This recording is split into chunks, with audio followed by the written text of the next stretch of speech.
ഇവിടെ മെഡിക്കൽ കമ്പനിയിൽ ജോലി ചെയ്യുന്ന ഒരാളുടെ ഫാമിലിയിൽ ഒരു വ്യത്യസ്തമായ രോഗം ബാധിക്കുകയാണ്. ഇവർക്ക് മാത്രമല്ലാണ്ട് ഈ രോഗം ആ നാട് മൊത്തം പരന്നിട്ടുണ്ട്. ഈ രോഗം വന്നവർക്ക് ഭയങ്കരമായിട്ട് ദാഹിച്ചുകൊണ്ടിരിക്കും.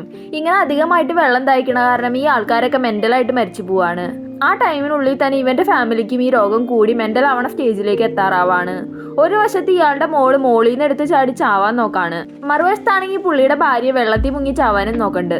അതേ ടൈമിൽ ഈ നാട്ടിലുള്ള ആൾക്കാരൊക്കെ മെന്റലായിട്ട് പുഴയിൽ പോയി ചാടി ചാവാണ്. ഇതൊക്കെ കണ്ടിട്ട് ഗവൺമെന്റ് എന്ത് ആക്ഷൻ എടുക്കുമെന്ന് ആലോചിച്ച് ടെൻഷൻ അടിച്ചിരിക്കുകയാണ്. ഹോസ്പിറ്റലിലൊക്കെ പേഷ്യൻസ് കൊണ്ട് നിറയാണ്. അപ്പൊ ന്യൂസിൽ ഈ രോഗത്തിന് മരുന്ന് കണ്ടുപിടിച്ചു എന്ന് ഒരു കമ്പനിക്കാർ അനൗൺസ് ചെയ്തിട്ടുണ്ട്. ആ കമ്പനിയിൽ തന്നെയാണ് ഇവരും വർക്ക് ചെയ്യണത്. അവൻ എന്നിട്ട് അടുത്തുള്ള മെഡിക്കൽ സ്റ്റോറിൽ പോയിട്ട് ഈ മരുന്ന് ചോദിക്കുമ്പോൾ അത് സ്റ്റോക്ക് തീർന്നു പോയെന്ന് പറയാണ്.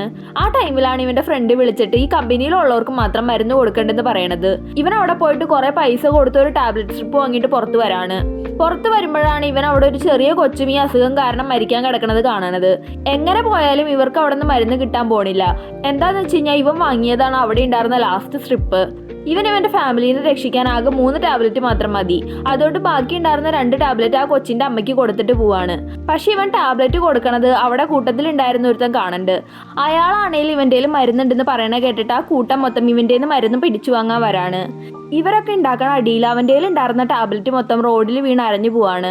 കയ്യിൽ ടാബ്ലറ്റ് കിട്ടിയിട്ടും ഫാമിലീനെ രക്ഷിക്കാൻ പറ്റിയില്ലല്ലോ എന്ന് ആലോചിച്ച് ഇവൻ വിഷമിച്ചുകൊണ്ടിരിക്കുകയാണ്.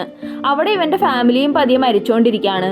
അത് കഴിഞ്ഞിട്ടാണ് ഇതെല്ലാം ഇവൻ വർക്ക് ചെയ്യണ മരുന്ന് കമ്പനി തന്നെയാണ് ചെയ്തതെന്ന് മനസ്സിലാവണത്. ഈ കമ്പനിയുടെ ടാബ്ലറ്റിന്റെ ഡിമാൻഡ് കൂട്ടിയിട്ട് വലിയ പൈസയ്ക്ക് വിൽക്കാൻ വേണ്ടിയിട്ടാണ് ഈ വൈറസിനെ ഉണ്ടാക്കണത്. ഇവരാണേലും അപ്പൊ ഇവരുടെ കമ്പനി ഗോഡൌണിൽ 10 ടൺ മരുന്ന് മറച്ചു വെച്ചിട്ടുണ്ടെന്ന് അറിഞ്ഞിട്ട് എടുക്കാൻ അങ്ങോട്ട് പോവാണ്.